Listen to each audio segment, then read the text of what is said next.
Jewellery Hanamkonda ప్రారంభోత్సవ offer flat 20% VA December 14 నుండి 22 వరకు. నమస్తే, welcome to I dream social spotlight with Kavitha.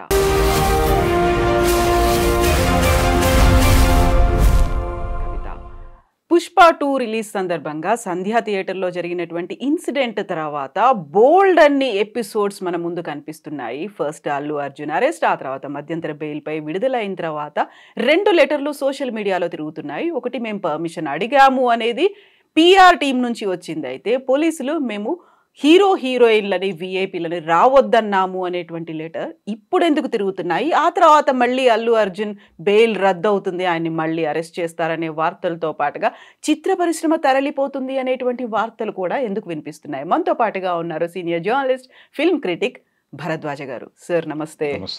Sir, Allu Arjun arrest అయ్యారు. ఇమ్మీడియట్గా మధ్యంతర బెయిల్ మీద బయటికి రావాలన్నప్పటికీ కూడా 13 గంటలు జైల్లో ఉన్నారు. రాత్రి అక్కడ గడిపారు, నెక్స్ట్ డే వచ్చారు. ఫిల్మ్ ఇండస్ట్రీ అంతా తరలి వచ్చింది, ఒక సంఘీభావం ప్రకటించింది. ఆ తర్వాత జరుగుతున్నటువంటి ఎపిసోడ్స్ని ఎలా చూస్తున్నారు సార్ మీరు? అంటే ఒకటి, మధ్యంతర బెయిల్ మీద మాత్రమే వచ్చాడు ఆయన, రెగ్యులర్ బెయిల్ కోసం వెళ్ళాలి వీళ్ళు. అయితే ఈ టైంలో ఇందాక మీరు చెప్పినట్టుగా ఒక లెటర్ ఒకటి థియేటర్ వాళ్ళ వైపు నుంచి బయటకు వచ్చింది. అంటే మేము పర్మిషన్ అడిగామని చెప్తున్నారు వాళ్ళు, పోలీసుల్ని. పర్మిషన్ అడిగిన లెటరే వాళ్ళు బయటకు తీసుకొచ్చారు. కానీ పర్మిషన్ ఇచ్చారా లేదా అనే దానిలో వాళ్ళు ఏం మాట్లాడట్లేదు. పర్మిషన్ ఇస్తూ ఒక లెటర్ ఇస్తారు డిపార్ట్మెంట్ నుంచి. ఆ పర్మిషన్ ఇస్తూ ఇచ్చిన దానిలో కొన్ని కండిషన్స్ కూడా పెడతారు వాళ్ళు, ఇలా ఉండాలి అలా ఉండాలి అని. అసలు ఆ లెటరే లేదు అక్కడ. ఆ లెటర్ లేదు, వాళ్ళు రిజెక్ట్ చేశారు వాస్తవానికి. ఆ రిజెక్ట్ చేస్తూ కూడా ఒక లెటర్ పంపిస్తారు. ఆ లెటర్ వీళ్ళు చూసుకున్నారా లేదా అనేది పక్కన పెడితే వాళ్ళు బయట పెట్టారు ఇప్పుడు. అలా ఈ 2 లెటర్లు బయట తిరుగుతున్నాయి. ఒకటేమో మేము పర్మిషన్ ఇవ్వలేదు అని వాళ్ళు చెప్తున్నారు, వీళ్ళు కూడా పర్మిషన్ అడుగుతూ లెటర్ పెట్టామని చెప్తున్నారు తప్ప ఇచ్చారో ఇవ్వలేదో వీళ్ళు మాట్లాడట్లేదు మొదటి నుంచి. అసలు పోలీసులు పర్మిషన్ ఇచ్చారా లేదా అనేది అసలు వివాదంగా మారుస్తున్నారు, కానీ అది కాదండి ఇష్యూ. వీళ్ళు అంటే థియేటర్ వాళ్ళకి ఐడియా ఉంది కదా, వాళ్ళందరూ అక్కడ ఉన్నారు కదా నిలబడి. ఇన్సిడెంట్ జరిగినప్పుడు సినిమా టీం అక్కడ ఉంది, అల్లు అర్జున్ కళ్ళు తెరుచుకునే ఉన్నాడు. కాబట్టి ఆ జరుగుతున్న సీన్ని బట్టి వాళ్ళకి ఆ ప్లేస్లో జనాలు ఉన్నారు, మనం ఇది చెయ్యాలా వద్దా అనే విచక్షణ పనిచేయాలి కదా. ఆ విచక్షణ పని చేయకపోవడం తప్పు. పోలీసులు పర్మిషన్ అడిగారా ఇచ్చారా లేదా అసలు ఆ గొడవ మొత్తం ఇర్రెలవెంట్. దీనికి వీళ్ళ బాధ్యత ఏమిటి అంటే, ప్రేక్షకుల వైపు వీళ్ళ బాధ్యత ఏమిటి అనేది చూస్తే వీళ్ళు ఖచ్చితంగా ఇర్రెస్పాన్సిబుల్గా వ్యవహరించినట్టుగా అర్థమవుతుంది ఆ సీన్ చూసిన వాళ్ళకి ఎవరికైనా. అంటే ఈయన బయట విన్యాసాలు చేయకుండా లోపలికి వెళ్ళిపోయి ఉండాల్సింది కూల్గా. పరిస్థితి బాగాలేదు, జనం లేరు అంటే వాళ్ళు చెప్తున్నట్టుగా ఒకటే గేట్ ఉంది అక్కడ. అంటే ఒక గేట్ ఏమో బ్లాక్ అయిపోయి ఉంది, ఒక గేటు మాత్రమే ఆపరేషన్లో ఉంది. ఒక వే మాత్రమే ఆపరేషన్లో ఉన్నప్పుడు ఇలాంటి పనులు చేయకూడదు అనేది వాళ్ళకు ఉండాలి. వాళ్ళు వాళ్ళ పని వాళ్ళు చేసుకుని వెళ్ళిపోతున్నట్టుగా వెళ్ళిపోయారు తప్ప, ఇక్కడ జనాలు ఉన్నారు, ఒత్తిడి జరిగితే ఏమిటి పరిస్థితి, వాళ్ళల్లో చిన్నపిల్లలు ఉంటారు, ఫ్యామిలీస్ ఉంటారు, ఇవన్నీ ఆలోచించాలి కదా. రెండోది, థియేటర్ వాళ్ళు ఇది చేయదలుచుకుంటే, ఈ ప్రోగ్రాం చేయదలుచుకుంటే వీళ్ళందరినీ లోపలికి తీసుకుని వెళ్లాల్సింది. టీం అందరినీ కాదండి, వచ్చిన ఆడియన్స్లో ఫ్యామిలీస్ ఎవరైనా ఉంటే వాళ్ళని తీసుకెళ్ళి లోపల కూర్చోబెట్టి ఉండాల్సింది. అది చేయలా. అది చేయకుండా మేము మా ఇష్టం వచ్చినట్టు మేము చేసుకుంటూ వెళ్ళిపోతామంటే ఎలా కుదురుతుంది? జనంతో కూడుకున్న వ్యవహారం కదా అది. పైగా ఒక్కొక్కళ్ళు 1200 పెట్టి టికెట్లు కొనుక్కొని వచ్చారు అక్కడ. 70 రూపాయలు 100 రూపాయలు టికెట్లు కాదు, వాళ్ళు దాదాపు 10 రెట్లు ఎక్కువ డబ్బులు పెట్టి వచ్చారు అక్కడికి. వచ్చినప్పుడు వాళ్ళని ఎంత గౌరవప్రదంగా ఎంత మర్యాదపూర్వకంగా చూసుకోవాలి వాళ్ళు, అది లేదు. ఆ ఇర్రెస్పాన్సిబిలిటీ అనేది చాలా స్పష్టంగా కనిపిస్తోంది సంఘటనలు. కాబట్టి ఈ అరెస్టు జరగటము అనేది దాని ద్వారా ఒక ఇండికేషన్ అయితే ఇవ్వగలిగారు గవర్నమెంట్ వైపు నుంచి. ఇలాంటివి చేసేటప్పుడు కొంచెం ఒళ్ళు దగ్గర పెట్టుకుని చేయండి అని, అంతే తప్ప ఈ అరెస్టును ఖండించాల్సినటువంటి అవసరం ఏం లేదు. ప్రొసీజర్ ప్రకారమే జరిగిందనే అనుకోవాలి. అయితే దీని చుట్టూ ఇంకా రకరకాల విషయాలు దొరుకుతున్నాయి. ఆయన ఏదో అంటే పేరు చెప్పడం మర్చిపోయాడు, అంటే తడబడ్డాడు, ఇవన్నీ అవును, సీఎం పేరు చెప్పలేకపోయాడు, అందుకే కక్ష కట్టింది రాష్ట్ర ప్రభుత్వం, అందులో పర్టికులర్ గా రేవంత్ రెడ్డి కావాలని అవును. చేశారు. యాక్చువల్గా ఆ రోజు రేవతి గారి భర్త ఇచ్చిన కంప్లైంట్ మేరకే కేసు నమోదైంది. అందులో నాన్ బెయిలబుల్ సెక్షన్స్ ఉన్నాయి. ఉమ్, నాన్ బెయిలబుల్ సెక్షన్స్ కింద కేసు నమోదైన తర్వాత ఎవరో వ్యక్తి తెలిసిన తర్వాత అరెస్టు జరగకుండా తాత్సారం చేయటమే తప్పు. ఆ తప్పు రెక్టిఫై చేసుకోవడం కోసం వాళ్ళు అరెస్ట్ చేశారు అనుకోవచ్చు. ఉమ్, అంటే పోలీసులు అరెస్ట్ చేయడాన్ని ఎందుకు తప్పుపడుతున్నారో అర్థం కావట్లేదు ఇక్కడ. పోనీ లేట్గానే స్పందించి అరెస్ట్ చేశారు కదా, దాన్ని అప్రిషియేట్ చేయాలి ఎవరైనా, చట్టం మీద గౌరవం ఉన్నవాళ్ళు ఎవరైనా. ఉమ్, దాని మీద అంటే ఆయన ఏదో హర్ట్ అయ్యాడు అంటే ఈయన రేవంత్ రెడ్డి గారి పేరు చెప్పడం మాత్రమే కాదండి, ఇంకొకళ్ళ పేరు కూడా చెప్పలేకపోయాడు ఆయన. ఫిల్మ్ డైరెక్టర్ పేరే లేదండి, అక్కడ కందుల దుర్గేష్ గారి పేరు కూడా చెప్పలేదు ఆయన, తడబడ్డాడు. ఏపీ గవర్నమెంట్ నుంచి చంద్రబాబు నాయుడు గారి పేరు ఎందుకో గుర్తొచ్చింది అతనికి ప్రాపర్గానే. అలాగే సినిమాటోగ్రఫీ మినిస్టర్ అతను ఎవరో ఉండాలి అని చెప్పి తడబడుతుండగా వెనక నుంచి అందించారు, ముందు నుంచి కూడా అందించారు. అందించిన తర్వాత అవును నాకు ఇంటి పేరు గుర్తురాక తడబడ్డాను, కందుల దుర్గేష్ కదా అన్నాడు. సరే అయిపోయింది అది. ఇలా అన్ప్రిపేర్డ్గా వచ్చాడు ఆయన, అసలు ఏమాత్రము ప్రిపరేషన్తో వచ్చినట్టుగా కనిపించలేదు దీనిలో ఈవెంట్లో. వచ్చి టిక్కెట్ల రేట్లు పెంచుకోవటానికి పర్మిషన్ ఇచ్చిన 2 రాష్ట్ర ప్రభుత్వాలకి కృతజ్ఞతలు చెప్పాలి ఆయన, కానీ అభినందనలు చెప్పాడు. అంటే థ్యాంక్స్ చెప్పే బదులు కంగ్రాట్స్ చెప్పాడు ఆయన. అదొక దారుణమైన మిస్టేక్. ఇలా టోటల్గా బన్నీ ప్రసంగంలో చాలా ఇబ్బందులు ఉన్నాయి. అయితే దీని వలన హర్ట్ అయ్యాడా అనేది ఈ అరెస్టుతో లింక్ చేసి మాట్లాడుతున్నారు. అయితే అయి ఉండొచ్చు. ఇదేంటి మనం ఎంత చేస్తున్నాం, వీళ్ళు కనీసం మన పేరు కూడా ఉచ్చరించడం రావడం లేదు వీళ్ళకి అని అనుకుని ఉండొచ్చు. ఆయన క్లోజ్ సర్కిల్లో ఆయన రియాక్ట్ అయినట్టుగానే ఒక మాట బయట ప్రచారంలో ఉంది.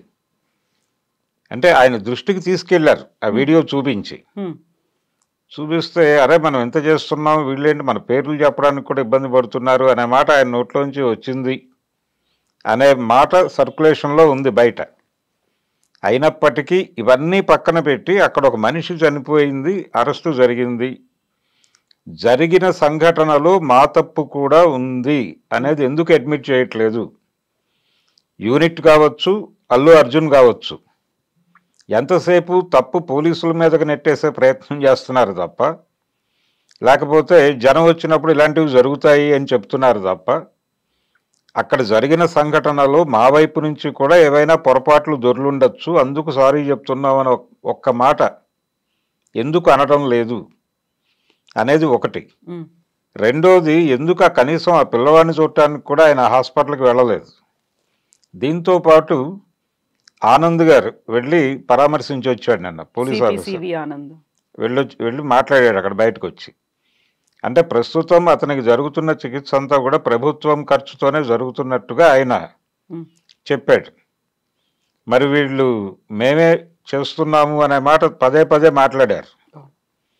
మరి వీళ్ళు నిజంగా చేస్తున్నారా లేకపోతే అలా మాట్లాడారా అనేది కూడా ఒక అనుమానం ఉంది ఇప్పుడు ప్రపంచంలో. ఈ 25 లక్షలు అనౌన్స్ చేశాడు ఈయన, ఒక వీడియో చేసి దానిలో ప్రకటించాడు. ఆ 25 లక్షలు తను పర్సనల్గా ఇస్తున్నాడా, యూనిట్ మొత్తం అంటే సినిమా యూనిట్తో కలిపి ఇస్తున్నాడా అనే దానిలో క్లారిటీ లేదు. ఆయన సక్సెస్ మీట్లో కూడా మాట్లాడాడు అదే విషయం. కానీ ఇప్పటిదాకా వాళ్ళకి ఏ రకమైనటువంటి సహాయం వీళ్ళ వైపు నుంచి అందినట్టయితే లేదు. మొత్తం ఖర్చు ప్రభుత్వమే భరిస్తోంది అన్నట్టుగా ఆనంద్ గారు మాట్లాడాడు. దానికేం సమాధానం చెప్తారు వీళ్ళు అనేది చూడాలి. ఈ లోపు అంటే ఈ అరెస్టుకు సంబంధించి బెయిల్ రావడానికి సంబంధించి, బెయిల్ ఎలా వచ్చింది వీళ్ళకి అంటే ఇన్ని గందరగోళాలు ఉన్నాయి కాబట్టి ఆయన బయట నుంచి విచారణకు సహకరిస్తాడు. మీరు అతను అంటే ఆయనకి ఏ మనిషికైనా స్వేచ్ఛగా ఉండేటువంటి హక్కు రాజ్యాంగం ప్రకారం ఉంది కాబట్టి దాన్ని కన్సిడర్ చేసి బెయిల్ ఇవ్వండి అని అడిగారు ఆ రోజున వీళ్ళ అడ్వకేట్. సరే కోర్టు గ్రాంట్ చేసిన తర్వాత ఇప్పుడు పోలీసుల తరఫు వాదించినటువంటి లాయర్లు, పబ్లిక్ ప్రాసిక్యూటర్లు వాళ్ళేం మాట్లాడుతున్నారంటే, ఇలా అడ్మిట్ చేసుకుంటూ పెడితే ప్రతి కేసులోనూ ముద్దాయిలు బయటకు వెళ్ళిపోతే మనం ఏం చేయగలం, ఒక ఎగ్జెంప్షన్ లాగా తీసుకుని అంటే దీన్ని ఆధారంగా పెట్టుకుని మిగిలిన వాళ్ళు కూడా ఇదే ఆపరేట్ చేస్తే ఇబ్బంది కాబట్టి మనం పై కోర్టుకు వెళదాం. అంటే ఇక్కడ డివిజనల్ బెంచ్కి వెళ్ళటం కన్నా సుప్రీంకోర్టుకు వెళితే బెటరు, వెళ్ళి ఈ బెయిల్ క్యాన్సిల్ చేసి అతన్ని తిరిగి కస్టడీలోకి తీసుకుంటే బాగుంటుంది అనేది ఒక అభిప్రాయం ప్రాసిక్యూషన్ వైపు నుంచి వచ్చింది అనేది కూడా తెలుస్తోంది. ఒకవేళ అలా మూవ్ అయితే ఈయన మళ్ళీ లోపలికి వెళ్లాల్సి ఉంటుంది, మధ్యంతర బెయిల్ రద్దు అవుతుంది. కాబట్టి ప్రమాదం ఉన్నప్పటికీ ఇప్పటికీ అంటే ప్లాన్ చేసుకుంటున్నాడు ఆయన, అంటే రేవంత్ రెడ్డి గారిని కూడా కలవాలని అనుకుంటున్నాడు అల్లు అర్జున్ అని వినిపిస్తోంది. మరి కలుస్తాడా లేదా అనేది చూడాలి. వెళ్ళి సారీ చెప్పడానికంటే ముందు ప్రజలకి, ప్రేక్షకులకి ఆయన ఒక క్షమాపణ చెప్పాల్సిన అవసరం అయితే ఉంది. ఆ రోజు జరిగినటువంటి సంఘటనలో మా తప్పు ఉంది, థియేటర్ యాజమాన్యం తప్పు కూడా ఉంది, మేం గమనించి ఉండాల్సింది, అక్కడ పరిస్థితులు బాగాలేవు, స్పేస్ తక్కువ ఉంది, జనాలు ఎక్కువ ఉన్నారు, కాబట్టి అక్కడ మేము అన్వాంటెడ్ డిస్టర్బెన్స్ క్రియేట్ చేశాము, అది మా వైపు నుంచి జరిగిన తప్పు, అందుకు సారీ చెప్తున్నాము అంటే సరిపోతుంది. ఈయనేమి A1 గానో A2 గానో లేడు, A11 గా మాత్రమే ఉన్నాడు. చెప్పాడు ఆయన క్లియర్గా. ఇంకా పైన చాలా మంది ఉన్నారు, వాళ్ళందరూ వస్తారంటే ఈ PR టీము, ఈ ఫ్యాన్స్ని ఇన్వైట్ చేసినటువంటి వాళ్ళు, వీళ్ళందరినీ ఈ గ్యాప్లో పెట్టే ఛాన్సెస్ ఉన్నాయి. అందుకని కేవలం థియేటర్ వాళ్ళు, అల్లు అర్జున్ మాత్రమే బాధ్యత కాదండి, ఈ సినిమా నిర్మాతల దగ్గర నుంచి దాన్ని ఈవెంట్గా చెయ్యాలి అనుకున్నటువంటి టీం వరకు అందరి ప్రమేయము, బాధ్యత ఉంది దానిలో. దాన్ని అడ్మిట్ చేయటానికి మొహమాట పడుతున్నారు వీళ్ళు అనవసరంగా. పైగా దీన్ని ఇండస్ట్రీ మీద కక్ష కట్టింది తెలంగాణ ప్రభుత్వం అన్నటువంటి యాంగిల్లోకి పట్టుకెళ్తున్నారు. అదొక ధోరణి, అదొక ప్రచారం. దీంతో ఇండస్ట్రీ మొత్తం కూడా రేవంత్ రెడ్డికి ఏదో ఒక గుణపాఠం నేర్పే ప్రయత్నంలో ఆలోచిస్తున్నారు. అసలు ఇక్కడ నుంచి ఇండస్ట్రీని షిఫ్ట్ చేసేద్దాం అనుకుంటున్నారు దాకా ఎక్స్పాండ్ అయిపోయింది గోల. నిజానికి ఆ పరిస్థితి అంటే 3-4 ఇన్సిడెంట్లు, నాగార్జున గారి ఎన్కన్వెన్షన్ మీద దాడి, తర్వాత అలీ తన ఫామ్ హౌస్ను వేరే వాళ్ళకి ఎవరికో రెంట్కి ఇస్తే వాళ్ళు అక్కడేదో కన్స్ట్రక్షన్ చేయబోయారు. అక్కడ ఉన్నటువంటి పర్మిషన్ కంటే పెద్ద నిర్మాణాలు ఏవో చేయడానికి వాళ్ళు అప్లై చేసుకున్నారు, రిజెక్ట్ అయింది అది. ఆయన కూడా ఓపెన్గా చెప్పాడు, లేదు మేము వాళ్ళు అనుమతించిన మేరకే కన్స్ట్రక్షన్ పెడతాము అని చెప్పాడు అలీ. అదొక ఇన్సిడెంట్గా నమోదు చేసుకుంటున్నారు ఇండస్ట్రీ మీద దాడి అనేటువంటి యాంగిల్లో. దాంతోపాటు మోహన్ బాబు గొడవ వాళ్ళ పర్సనల్ ఇష్యూ, అది ఫ్యామిలీ వివాదం, వాళ్ళే రోడ్డు మీద పెట్టుకున్నారు దాన్ని. దానిలో గవర్నమెంట్ చేసింది ఏమీ లేదు, రేవంత్ రెడ్డి గారి ప్రమేయం ఏమీ లేదు అక్కడ. ఈ ఇన్సిడెంటు, ఇప్పుడు బన్నీ గొడవ కూడా దానిలోకి లాక్కొస్తున్నారు. ఇవన్నీ లాక్కొచ్చి టోటల్గా ఇండస్ట్రీకి గవర్నమెంట్కి మధ్య జరుగుతున్న యుద్ధంగా మార్చే ప్రయత్నం చేస్తున్నారు దీన్ని.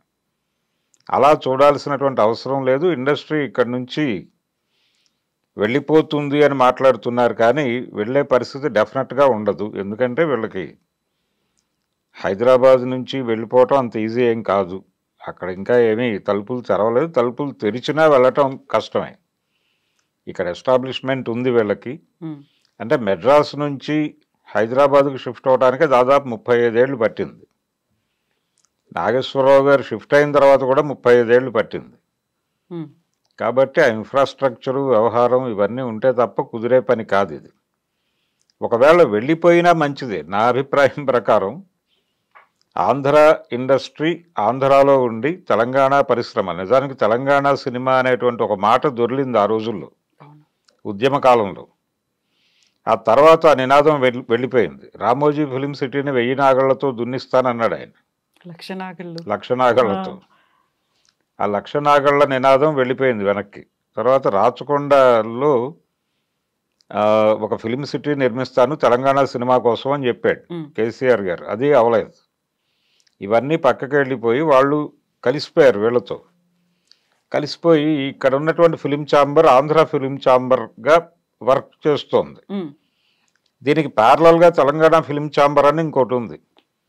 కానీ తెలంగాణ ఫిలిం ఛాంబర్ ఉంది కానీ పేరుకి, అది కూడా దీనికి 6వ వేలుగా మాత్రమే ఉంది, ఒక ఉపాంగంగా ఉంది తప్ప అది సొంతంగా ఏమీ ప్రోగ్రామింగ్ లేదు దానికి. వాళ్ళు కూడా ఏం చేయాలన్నా ఏదైనా టైటిల్ రిజిస్టర్ చేసుకోవాలన్నా వీళ్ళని అడిగి చేస్తున్నారు. ఆ కండిషన్లో నడుస్తోంది తప్ప తెలంగాణ సినిమా ఆంధ్ర సినిమా రెండు విడివిడిగా ఎమర్జ్ అయితే బాగానే ఉంటుంది. ఇందులో భాగంగా గనక జరిగితే ఒకవేళ తప్పేం కాదు అది. ఇప్పుడు ఉత్తమ ప్రాంతీయ చిత్రము అనేటువంటి కేటగిరీలో తెలుగు సినిమాకి అవార్డు ఇస్తే తెలంగాణకు వెళ్తుందా ఆంధ్రాకి వెళ్తుందా అనేటువంటి ఒక మీమాంస వస్తుంది. అందుకని తెలంగాణ జీవితాన్ని చిత్రించే సినిమాలు తీసుకుంటూ తెలంగాణ సినిమా ఎమర్జ్ అవ్వచ్చు. అలాగే ఆంధ్ర సినిమాలు అక్కడ చేసుకోవచ్చు, తీసుకెళ్ళి ఇండస్ట్రీ చేస్తే కొంత కొత్త వాళ్ళకి పని దొరుకుతుంది, కొత్త క్రియేటర్స్ వస్తారు అక్కడ. అలాంటి ప్రయత్నం జరిగితే బాగానే ఉంటుంది. నిజానికి ఇండస్ట్రీ వెళ్ళిపోతుందని వీళ్ళు ప్రచారం చేస్తున్నారు కానీ అది జరగదు. వెళితే మంచిదే, వెళితే డెఫినెట్గా మంచిదే. అలాగే సాహిత్య రంగంలో కూడా తెలంగాణ తెలుగు ఇప్పుడు సాహిత్య అకాడమీ అవార్డులు ఏదన్నా గ్రంథానికో ఒక కవికో ఇవ్వాలంటే అది కూడా భాషా ప్రాతిపదికన తెలుగుకి వస్తుంది తప్ప తెలంగాణ తెలుగు ఆంధ్ర తెలుగు అనేది విడిగా రాదు. అది కూడా జరగాల్సి ఉంది. కాబట్టి ఈ డివిజన్ కేవలం భౌగోళికంగా డివిజన్ అయింది తప్ప ఇంకా ఇతర అంశాల్లో డివిజన్ కాలేదు. అక్కడ కూడా రావాలి. నిజానికి వీళ్ళు మాట్లాడటం లేదు కానీ తెలంగాణ సినిమా వాళ్ళు ఎవరు నోరు తెరిచి మాట్లాడటం లేదు కానీ ఇప్పటికీ అంటే Telugu cinema commercial hero N T Rama Rao గారి దగ్గర నుంచి మొదలు పెడితే ఇప్పుడు అల్లు అర్జున్ వరకు ఇన్ని సంవత్సరాలు అంటే 75 సంవత్సరాల చరిత్ర అంటున్నారు. ఎన్టీఆర్ గారు ఇండస్ట్రీ ప్రవేశించి 75వ సంవత్సరం ఇది. కాబట్టి 75 సంవత్సరాల చరిత్రలో ఎప్పుడూ కూడా తెలుగు సినిమా హీరో అడ్రస్ తెలంగాణలో లేదు. ఆ క్యారెక్టర్ అడ్రస్ ఎప్పుడు ఆంధ్రాలోనే లొకేట్ అవుతూ వచ్చింది. అలా తెలంగాణకి సినిమా వైపు నుంచి జరిగిన అన్యాయాలు చాలా ఉన్నాయి. ఎప్పుడో నారాయణ రెడ్డి గారు పాటలు రాయటం మొదలుపెట్టిన తర్వాత బతుకమ్మ పాట ఒకటి వచ్చింది జీవిత చక్రం సినిమాలో. ఎన్టీఆర్ గారి జీవిత చక్రం సినిమాలో బతుకమ్మ పాట ఉంది. అందులో ఒక హీరోయిన్ తెలంగాణకు చెందిన హీరోయిన్గా చూపిస్తారు. అందుకని ఆ పాట వాడారు అక్కడ. అంతకు మించి తెలంగాణ పాటల ప్రస్తావన కానీ లేకపోతే ఏ అంశము కూడా సినిమా వాళ్ళు కామెడీ కోసం తెలంగాణని వాడారు తప్ప, కొంతమంది విలన్లకి కూడా పెట్టారు, విలన్లకి వాడారు తప్ప సీరియస్గా హీరో ఎప్పుడు తెలంగాణలో లొకేట్ కాలేదు.